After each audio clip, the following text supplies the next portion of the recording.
When most people hear the name Herbert Hoover, they'll say, "What? Who's that?"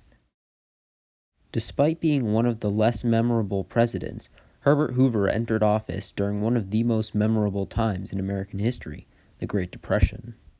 For those who do know about Herbert Hoover, most view him in a negative light due to his handling of the global crisis in the United States. His refusal to use government funds to enact economic policies, plus the fact that when he did, those policies were often ineffective, made him extremely unpopular with both the people and the historians. But was Herbert Hoover really as bad as people make him out to be? In this video, I'll be presenting facts and tidbits to give Herbert Hoover the respect he actually deserves.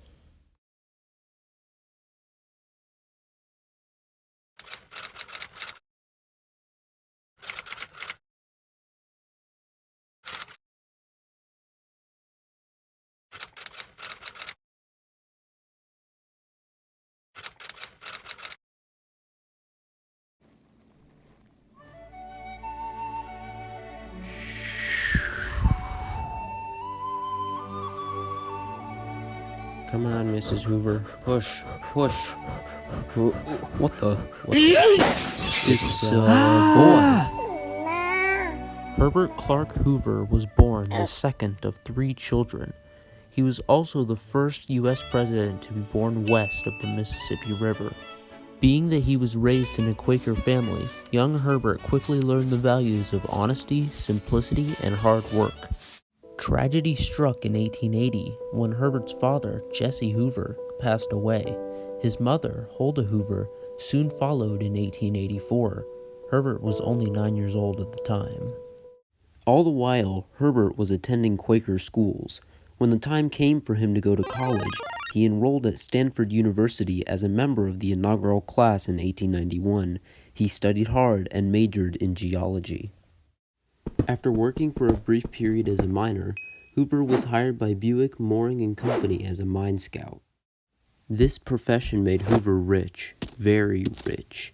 His fortune of $4 million is worth about $102 million in today's money. Around the same time, Hoover married his college sweetheart and future First Lady, Lou Henry Hoover, in 1899. Then nothing interesting happened for a while, so I'll fast forward a bit.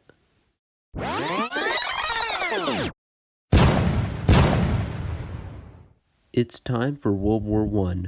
Countries are fighting and people are starving. Whoa. People starving? We can't have that. So with the help of Woodrow Wilson's administration, Hoover established the Commission for Relief in Belgium, or the CRB. Hoover himself negotiated with Prussian leaders in order to get supplies into the occupied nation. Hoover led major efforts to supply Allied troops with food by teaming up again with the Wilson administration and creating a rationing system. On certain days, certain foods would not be consumed, for example, meatless Mondays. This excess food was then shipped overseas to soldiers in Allied nations. Hoover also provided assistance after World War I. President Wilson put him in charge of the American Relief Administration, or the ARA, and tasked him with feeding Central and Eastern Europe. With the 1920s now approaching, so too was another presidential election. Hoover wanted to run, but ended up backing Republican candidate Warren G. Harding instead. After Harding was elected, he named Hoover his Secretary of Commerce as a reward for supporting him. Hoover maintained this position after Harding's death in 1923 until Calvin Coolidge's presidency ended in 1928. During Coolidge's presidency, Hoover led efforts to develop radio communications as well as air travel. He helped pass laws regarding radio stations, pilot licenses, and more. Hoover was even the first person in U.S. history to be on national television, making his debut on April 7, 1927.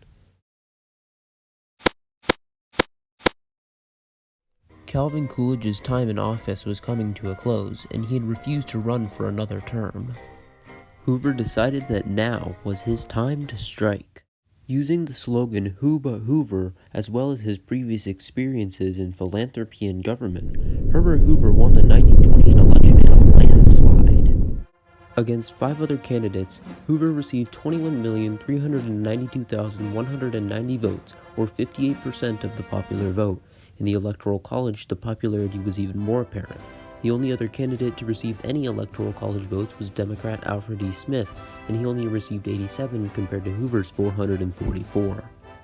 Americans hoped that after Calvin Coolidge, the chill times of the early 1920s would stick around with Hoover, but unfortunately, things took a turn for the worse right off the bat. You know it, you love it, the Great Depression. Not even a year into his presidency, poor Herbert Hoover was stuck with the worst economic crisis in world history.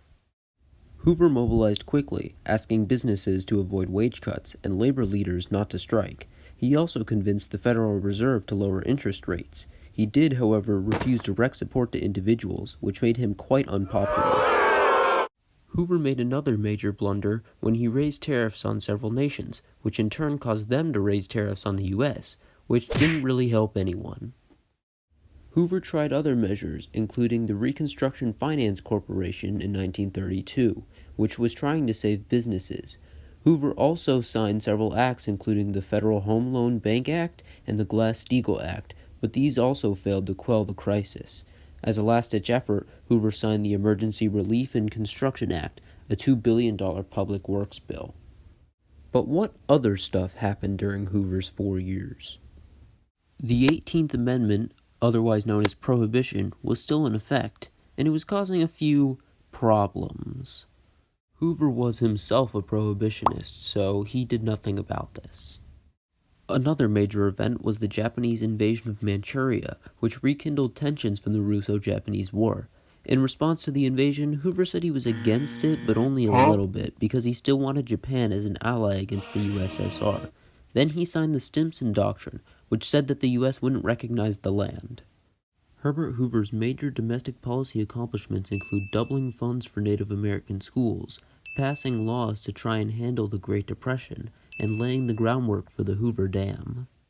Herbert Hoover's major foreign policy accomplishments include pledging to stay out of Latin America, although he did intervene a few times, as well as promoting disarmament negotiations at the 1930 London Naval Conference, though this failed when Japan invaded Manchuria. Overall, Herbert Hoover's shortcomings include his subpar handling of the Great Depression, his failure to resolve tensions at the London Naval Conference, his apathy to the excessive force against peacefully protesting veterans in Washington, D.C., and his blindness to the unrest and violence caused by the 18th Amendment. For the final presidential rating, Herbert Hoover gets a grand total of 2 stars. The fact is that as a leader, Hoover simply wasn't effective. The reason he doesn't have 1 star is that it wasn't entirely his fault that the Depression got worse, he just didn't make it better. He tried his best to implement policies based on what he thought was right, even when he faced opposition from almost everyone. I can respect that, but unfortunately, it isn't good enough. Hoover ran for re-election in 1932, but his handling of the Great Depression gave Democratic candidate Franklin Delano Roosevelt a huge victory. With his political career in the dirt, Hoover returned to his wife in Palo Alto, California. He died in New York City on October 20th, 1964, at the age of 90. He and his wife were buried together in Hoover's hometown of West Branch, Iowa.